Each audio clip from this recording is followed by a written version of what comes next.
Shalom, shalom, shalom, shalom, shalom. Apa kabar? Apa kabar Bapak Ibu, Saudara yang dikasihi Tuhan? Tetap bersukacita hari ini. Haleluya, puji Tuhan. Hari ini tampilannya berbeda, tetapi kontennya luar biasa. Bapak Ibu yang dikasihi Tuhan, saya percaya bahwa dalam satu minggu ini kita sudah mendapatkan begitu banyak pertolongan dari Tuhan. Kita begitu banyak mendapatkan pertolongan demi pertolongan kepada kita sekalian yang daripada Tuhan. Bapak Ibu yang dikasihi Tuhan, kalau kita sadar, kita mengerti dan kita tahu bahwa sepanjang hari hidup kita dipimpin oleh Tuhan. Setiap hari selalu ada penyertaan Tuhan. Maka kita tidak akan merasakan kekhawatiran, tidak akan merasakan ketakutan, tidak ada merasakan kecemasan. Sebab apa? Sebab kita tahu yang ada bersama dengan kita adalah Tuhan yang hebat, Tuhan yang besar, Tuhan yang luar biasa, yang selalu menyertai kita sekalian. Betapa sungguh Dia sangat baik kepada kita Bapak Ibu, dan Dia selalu memperhatikan kehidupan kita hari lepas hari. Oleh karena itu, jangan lupa untuk selalu mengucap syukur kepada Tuhan. Jangan lupa untuk selalu ingat Tuhan dalam segala hal yang kita kerjakan, dalam segala hal yang kita lakukan hari-hari ini. Ketika kita tinggal di dalam kesadaran penuh bahwa Tuhan menyertai kita semua, bahwa Tuhan hadir dalam kehidupan kita dan segala segi aspek kehidupan kita, maka perjalanan kita akan menjadi perjalanan yang indah. Kenapa? Karena perjalanan itu akan dipenuhi dengan ucapan syukur demi ucapan syukur. Dari mulai hal-hal yang paling kecil sampai hal-hal yang besar yang Tuhan kerjakan di dalam hidup kita, kita akan selalu mengucap syukur. Puji nama Tuhan, Bapak Ibu Saudara yang dikasihi Tuhan. Kembali saya menyapa Bapak Ibu Saudara. Shalom. Dari kota Purwokerto kembali kami hadir dalam program Doa Sehati Gereja Betel Injil Sepenuh Purwokerto bersama dengan Bapak Pendeta Nono Robi Harjo dan saya Vivi Robi Harjo. Tuhan, Bapak Ibu yang dikasihi Tuhan, masih bergabung dengan kami pada malam hari ini.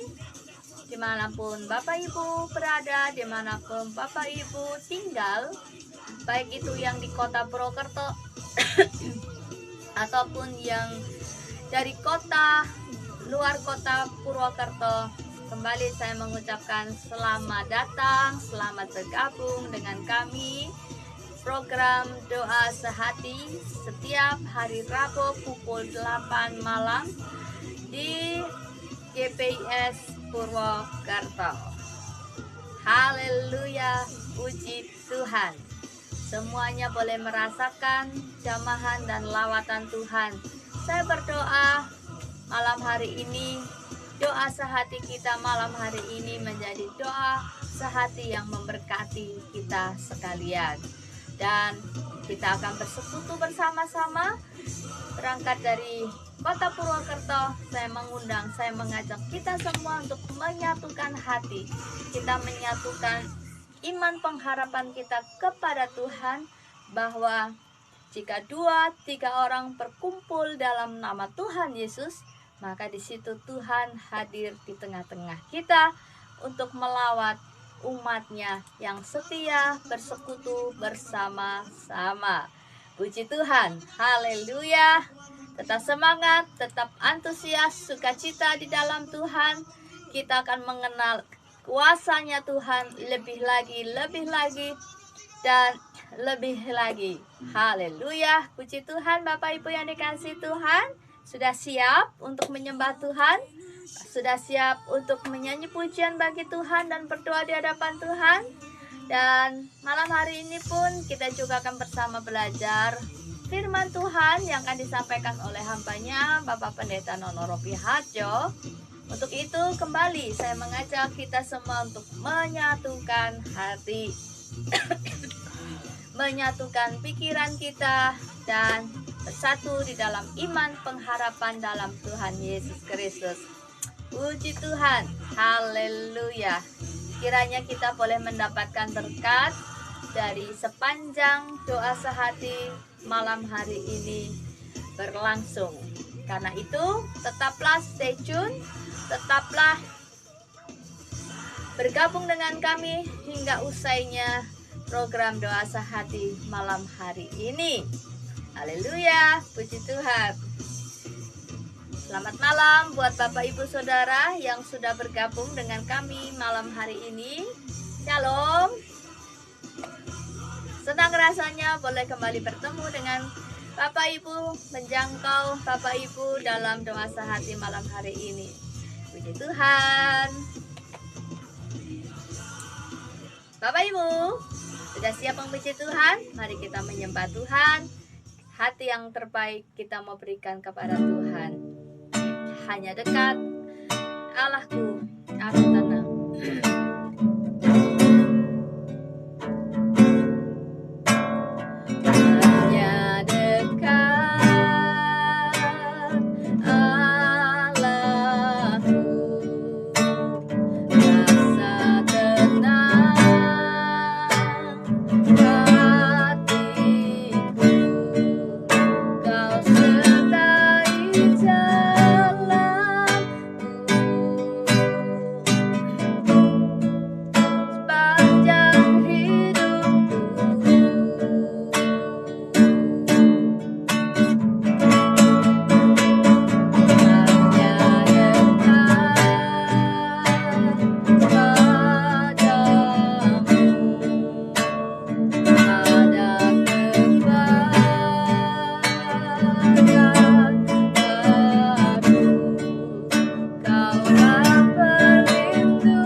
Betapa kami boleh merasakan kehadiran Tuhan menjangkau dan menjamah kami semua malam hari ini. Terima kasih Tuhan. Kalau sebentar kami akan belajar bersama-sama firman-Mu, kiranya Tuhan memimpin dan Tuhan memberkati kami sekalian, dan biar kami membuka hati kami untuk kebenaran-Mu bekerja dan berbicara kepada kami.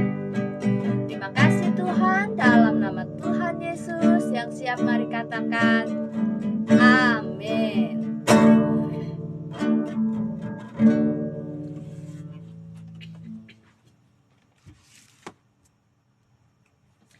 Firman Tuhan akan disampaikan oleh Bapak Pendeta Nono Robi Harjo. Selamat mengikuti.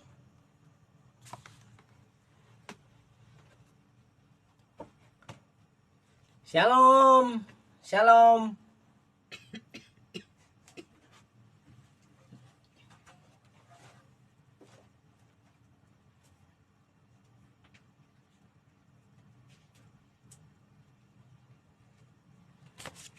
Oke.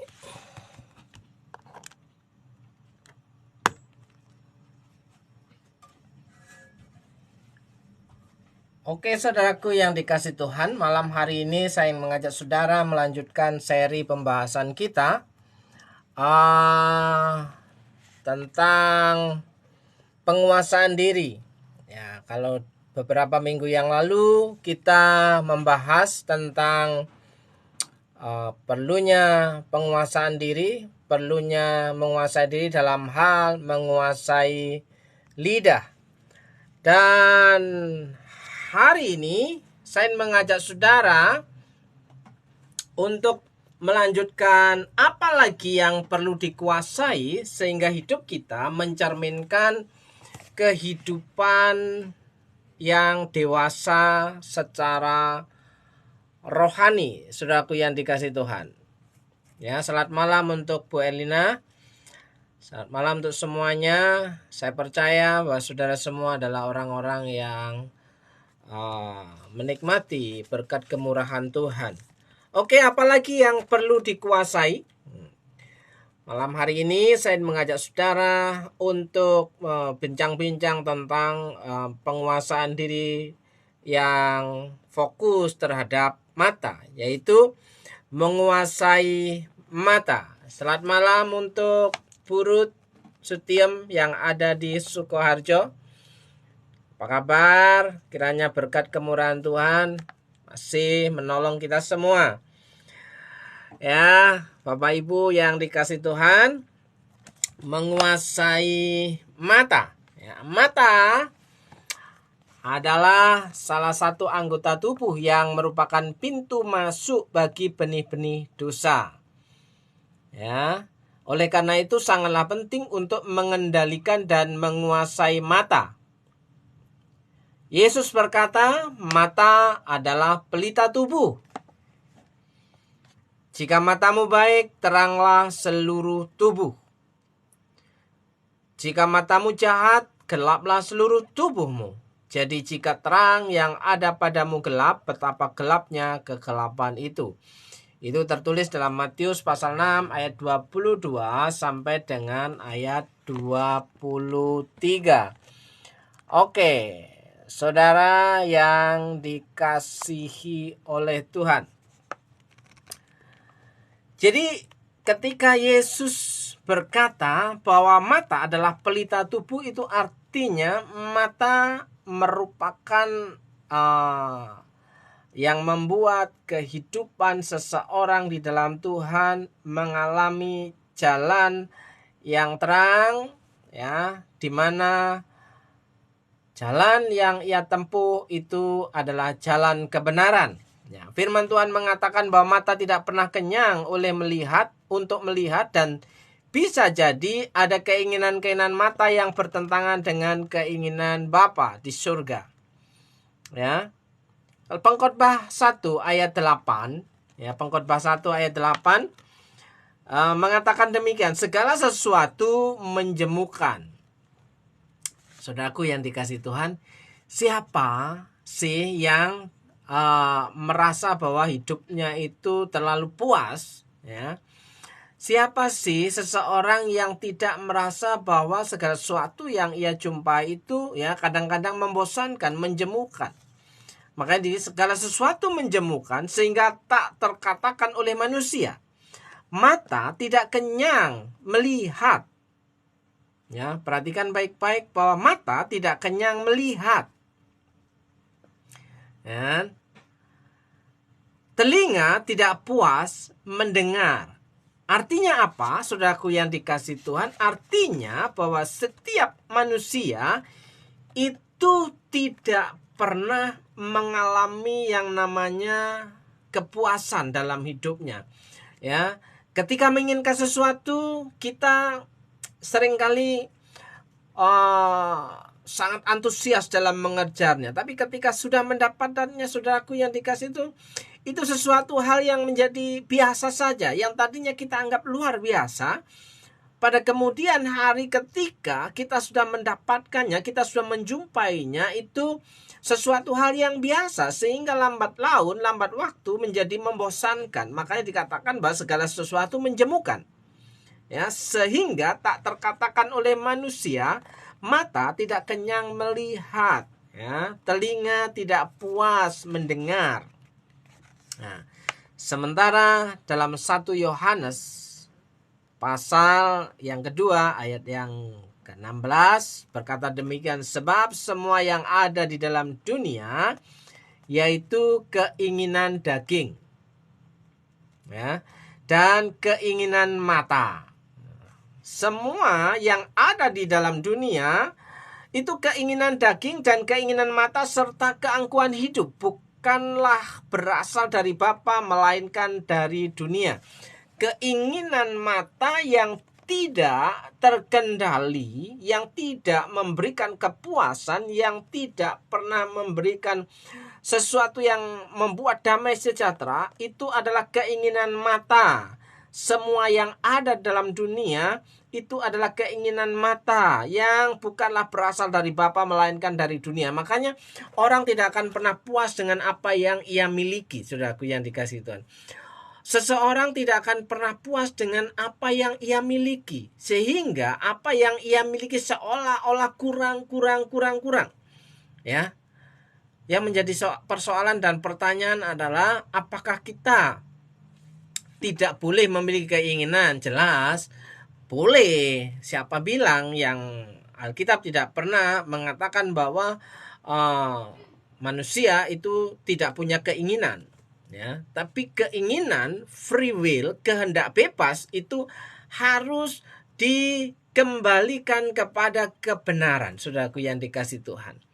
Oleh sebab itu saat ini saya ingin mengajak saudara, ya, untuk merenungkan ini. Sebab semua yang ada dalam dunia yaitu keinginan daging dan keinginan mata serta keangkuhan hidup. Nah, jika itu yang menjadi catatan Alkitab, bahwa semua yang kita lihat, jika itu menjauhkan daripada Tuhan, itu tanda-tanda bahwa kita sudah menjadi hamba dunia, ya. Apa yang kita inginkan itu membuat kita terikat, maka hal itu akan membuat hati kita menjadi jauh daripada Tuhan. Ya. Kita harus mengendalikan mata kita dari beberapa hal yang paling menggoda. Kita akan coba, saudaraku, ya, mengendalikan mata kita dari beberapa hal yang paling menggoda. Apa itu? Ya, yang pertama adalah yang paling menggoda, yang sering terjadi dengan sentuhan mata kita adalah nonton film, nonton TV, nonton YouTube, ya, berhubungan dengan menonton, ya kan? Terus di sini kita melihat bahwa menonton, ya. Apakah seorang Kristen boleh untuk nonton film di bioskop? Alkitab tidak ngomong dilarang, ya. Orang yang sudah percaya kepada Tuhan Yesus itu tidak boleh nonton film di gedung bioskop. Ya, ya kan? Tapi yang menjadi persoalan di sini kita harus mengendalikan mata kita dari beberapa hal yang paling menggoda. Salah satunya adalah menonton film, menonton TV, menonton YouTube, menonton video, ya kan? Apalagi menonton atau bermain game, ya kan? Di sini bukanlah sesuatu hal yang dianggap berdosa, tetapi nonton dapat membuat kita menjadi terikat, ya, bahkan melalaikan untuk melakukan sesuatu yang lebih berguna. Jika kesukaan hobi kita dalam hal menonton, ya, kita seringkali berapa jam kita nonton TV, ya kan?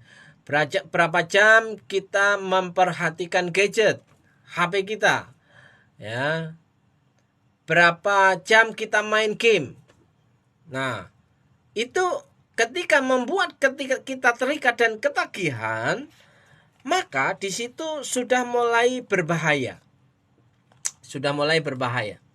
Kenapa berbahaya? Akan mengalihkan tanggung jawab kita, apa yang harus kita kerjakan sebagai tanggung jawab kita. Mungkin dengan keluarga, mungkin dengan pekerjaan, ya. Bahkan ada banyak orang ketika bekerja itu bisa sambil main game, ya kan? Saya memperhatikan banyak acap kali bahwa ketika sedang bekerja, yang ini kerja tim, saudaraku yang dikasih Tuhan, kerja tim, ya, yang 1 orang 2 orang mengerjakan sesuatu, sementara dia yang menjadi pelayan, yang tidak memegang secara langsung pekerjaan itu, bisa-bisanya dia memegang HP dan memainkan game di gadgetnya, saudaraku yang dikasih Tuhan. Nah, saudaraku, ini yang membuat prioritas yang seharusnya dilakukan oleh seseorang menjadi terabaikan. Ini berbahaya, ya, apalagi kalau di kantor banyak orang mengalihfungsikan jam kerja menjadi jam menonton. Kalau ada pimpinan, kalau ada bos, baru pura-pura pencet-pencet keyboard laptopnya, keyboard komputernya, saudaraku, pura-pura bersih-bersih meja, pura-pura menyusun berkas-berkas. Nah, saudaraku yang dikasih Tuhan, 1 Korintus 6 ayat 12, segala sesuatu halal bagiku. Artinya halal itu diperbolehkan, kan? Tetapi bukan semuanya berguna. Semuanya boleh, semuanya halal, tapi bukan semuanya berguna. Segala sesuatu halal bagiku, tetapi aku tidak membiarkan diriku diperhamba oleh suatu apapun. Jadi jangan sampai hobi, kebiasaan kita dalam hal menonton, bermain game, ya, bermain HP itu mengalahkan tugasnya, kecuali memang pekerjaannya ada di gadgetnya, saudaraku. Ya, mau nggak mau dia akan berurusan dengan gadgetnya karena dia bekerja dengan gadgetnya. Tapi kalau membuang-buang waktu hanya untuk mengalihkan perhatian dari tanggung jawabnya yang semula, maka itu sudah mulai berbahaya. Makanya itu dikatakan bukan semuanya berguna. Segala sesuatu halal, tetapi bukan semuanya berguna. Segala sesuatu halal bagiku, tetapi aku tidak membiarkan diriku diperhamba oleh suatu apapun. Jangan sampai hobi kita itu mengikat kehidupan kita sehingga kita tidak bisa terlepas dari sana. Ada kecanduan, saudaraku. Ada yang suka nonton film India. Jam film India itu sudah pasti dia akan nongkrong depan TV. Kalau ada orang yang mengganggu channel itu, dia akan marah, ya kan? Karena apa? Karena dia suka sekali nonton film India. Begitu juga yang dengan drakor, ya. Kalau jam tayang drakornya, dia akan standby di depan layar televisinya, saudaraku yang dikasih Tuhan. Dan itu tidak bisa dipungkiri bahwa seseorang sah-sah aja untuk menonton. Tapi yang menjadi persoalan adalah jika apa yang ia tonton itu mengalihkan tanggung jawabnya, itu sudah menjadi masalah dalam sebuah keluarga, ya. Sampai tidak memperhatikan pasangan, sampai tidak memperhatikan anak-anak, sampai tidak memperhatikan tanggung jawab sebagai kepala keluarga, atau sebagai ibu rumah tangga, atau sebagai anak yang masih sebagai siswa atau mahasiswa, ya. Waktunya habis hanya untuk main game, ya. Waktunya habis hanya untuk melihat-lihat, scroll TikTok, scroll Instagram, ya, scroll sesuatu hal yang ada di media sosial. Sementara tugasnya terabaikan, sampai lupa, oh tadi tuh ada tugas ya, gitu, seperti itu. Maka itu sudah mulai berbahaya, ya. Roma 14 ayat 19, sebab itu marilah kita mengejar apa yang mendatangkan damai sejahtera. Ya. Selamat malam Bu Yuli. Nah, baru masuk. Ya. Sebab itu marilah kita mengejar apa yang mendatangkan damai sejahtera dan yang berguna untuk saling membangun. Dan untuk saling membangun. Jadi di sini dikatakan marilah kita mengejar apa yang mendatangkan damai sejahtera dan yang berguna. Berguna untuk apa? Untuk saling membangun, saudaraku yang dikasih Tuhan. Sehingga apa yang kita kerjakan itu ada manfaat dan daya gunanya. Kita sebagai orang yang percaya kepada Tuhan adalah orang-orang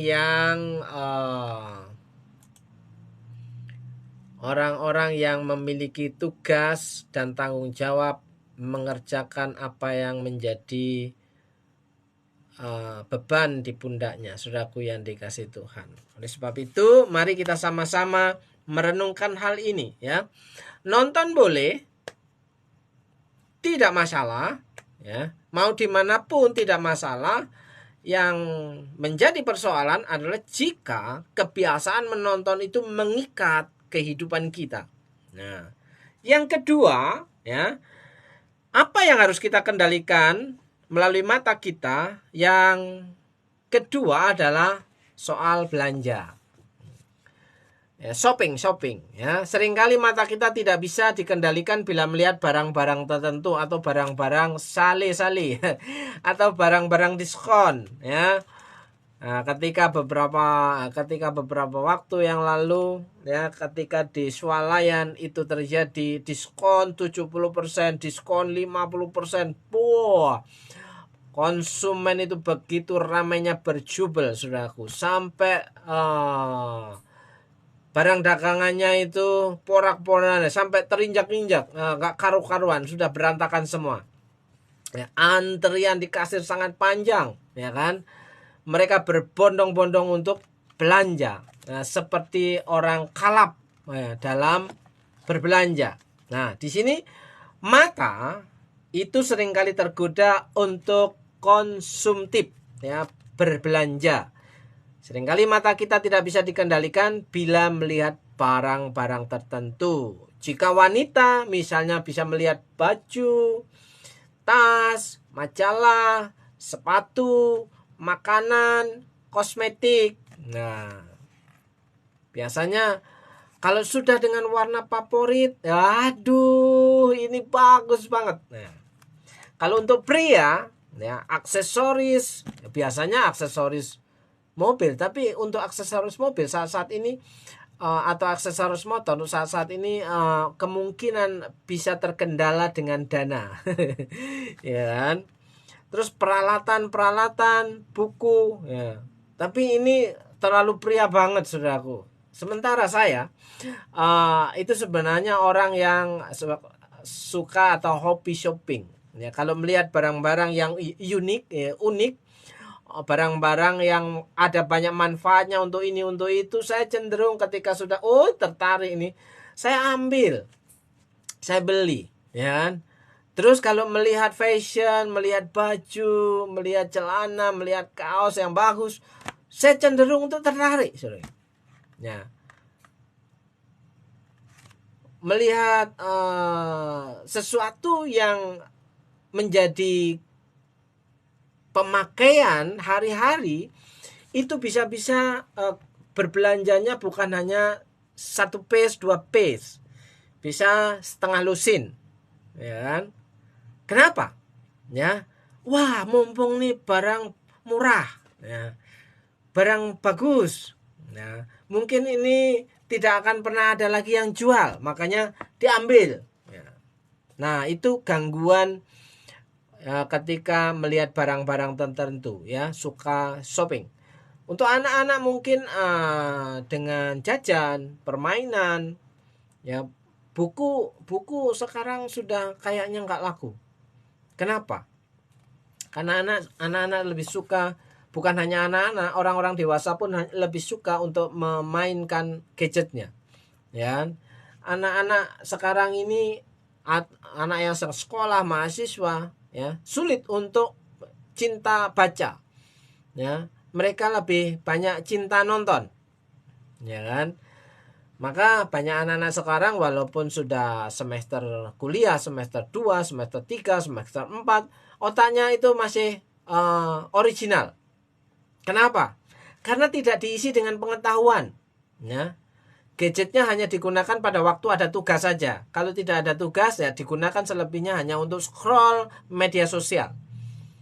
Makanya otaknya banyak yang minim pengetahuan. Oleh sebab itu, bagaimana kita mengajarkan kepada anak-anak kita untuk cinta baca, pengetahuan. Jadi walaupun memainkan gadgetnya, yang di gadget yang di searchingnya adalah ilmu pengetahuan, bukan media sosial, bukan goyang pargoy, nah, bukan kata-kata alay, ya kan? Justru kata-kata alay seringkali mereka hafal. Sementara ilmu pengetahuan yang diajarkan di sekolah, yang diajarkan di bangku kuliah, mereka nol. Ya kan? Ketika ditanya, udah nggak tahu lagi apa yang dipelajari. Ya mungkin sampai di sekolahan, di bangku kuliah, mereka bahkan ngantuk, saudaraku. Makanya kembali ke cinta baca, cinta buku, ya. Soal belanja buku. Dulu saya suka sekali kalau ke Gramedia, ke toko buku, ke toko-toko yang lain. Yang saya cari adalah juga buku. Tapi ketika semakin kesini, semua tulisan-tulisan itu banyak sekali yang cuma seperti yang ada di Instagram, hanya cuplikan-cuplikan kecil. Nah, beberapa hari yang lalu saya masuk ke Gramedia, ya, saya masuk di situ ternyata buku-buku Kristen semakin sedikit, ya kan? Terus saya masuk ke buku-buku pengembangan diri. Nah, di buku-buku pengembangan diri itu banyak motivasi. Satu lembar itu cuma isinya 4 baris, 1 paragraf. Menyakitkan. Gitu aja harganya mahal. Ya, dibandingkan dengan buku-buku rohani. Ya. Sementara buku-buku rohani yang ada cuma kutip-kutip ayat. Ya kan? Ayat-ayat dikumpulin seperti konkordasi. Ya, daripada beli buku yang seperti itu, mending beli konkordasi, ya kan? Lebih bermanfaat. Ya, sudah jelas di konkordasi itu urutan-urutannya, ya, bagian-bagiannya yang sudah dikelompok-kelompokkan, ya. Tapi itulah sekarang kemampuan penulis sudah mulai menurun, ya.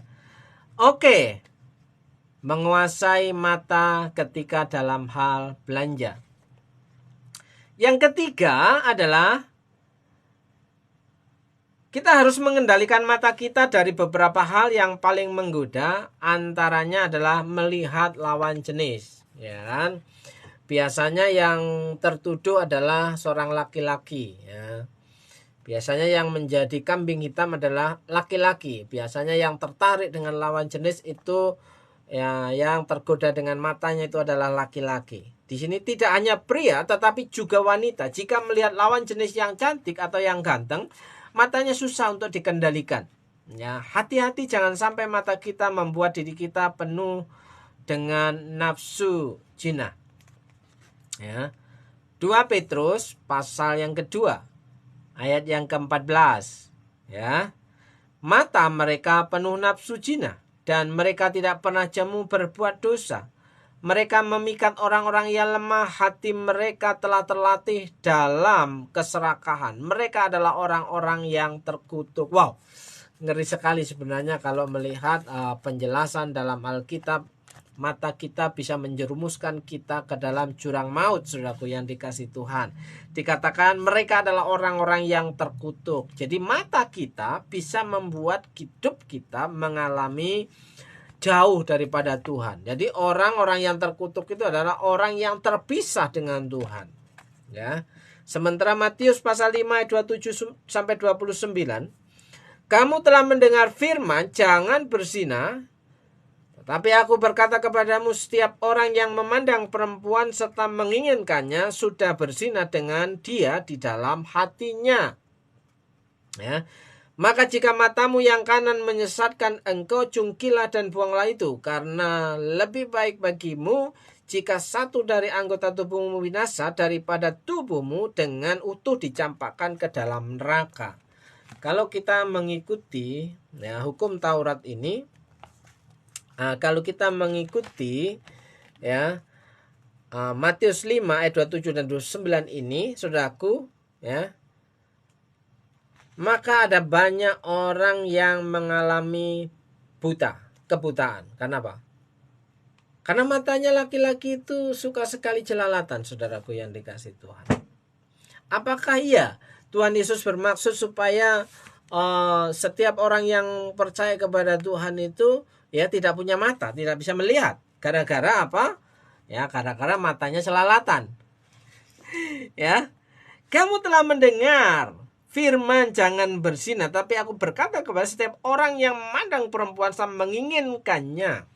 Jadi ini maksud Tuhan Yesus menegaskan bahwa berzina itu bukan hanya melakukan dengan lawan jenis yang bukan muhrimnya, tetapi melakukan dengan matanya, saudaraku.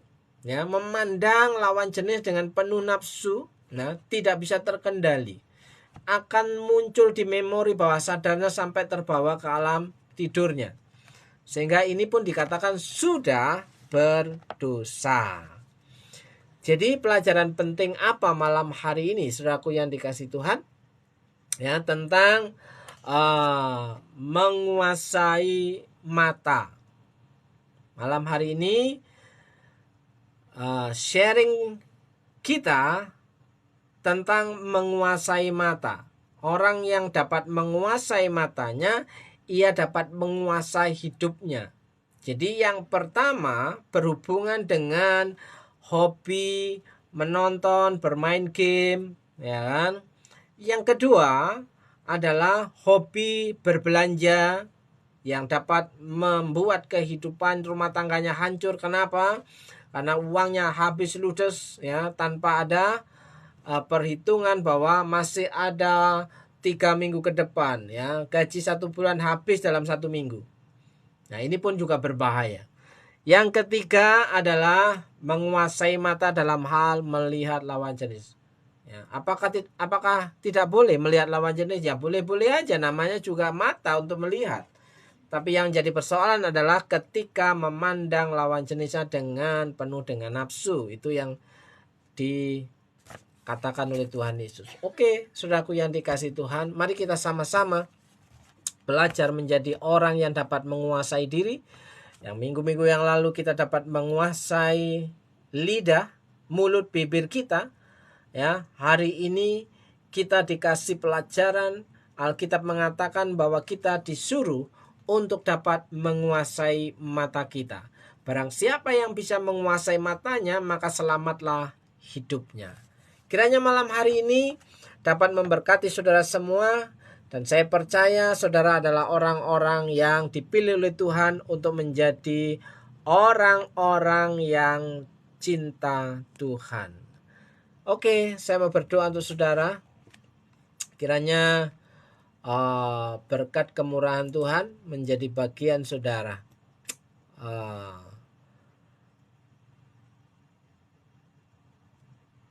Selamat malam untuk Wati Druru, Wati Suni. Apa kabarmu yang ada di Nias? Kiranya kamu baik-baik saja di sana, ya kan? Oke, saudaraku, mari kita dapat merendahkan diri di hadapan Tuhan. Kita berdoa kepada Tuhan.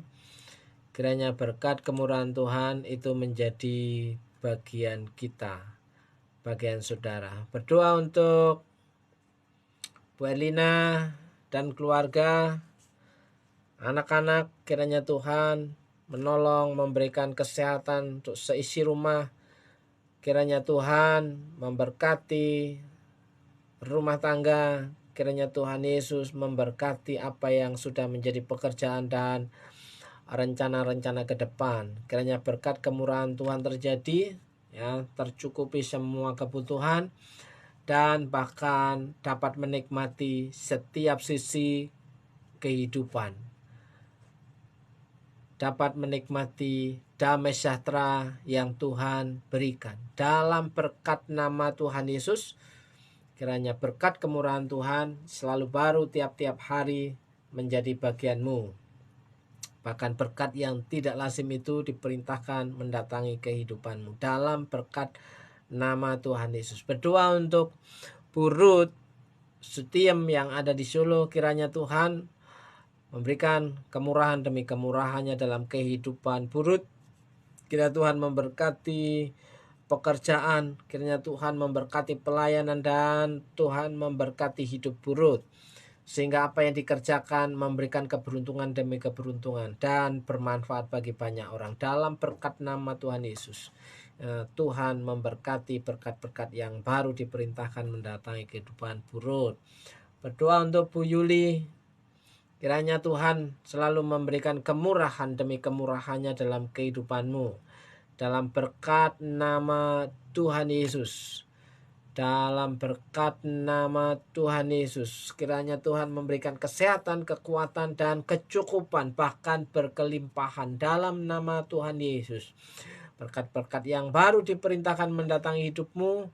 Bahkan berkat yang tidak lazim itu diperintahkan mendatangi. Berdoa juga untuk Wati yang ada di Nias. Kiranya Tuhan memberkati masa depanmu.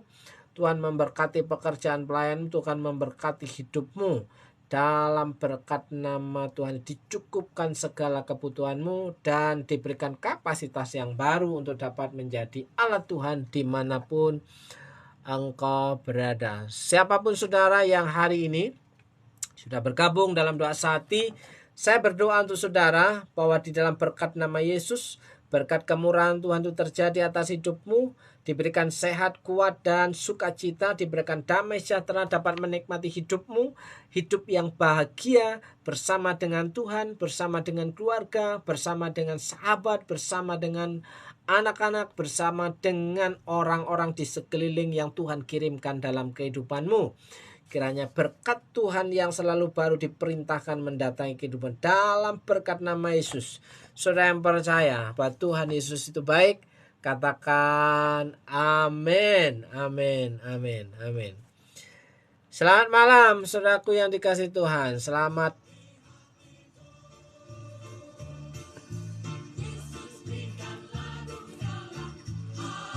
kiranya berkat kemurahan Tuhan selalu ada pada saudara. Shalom.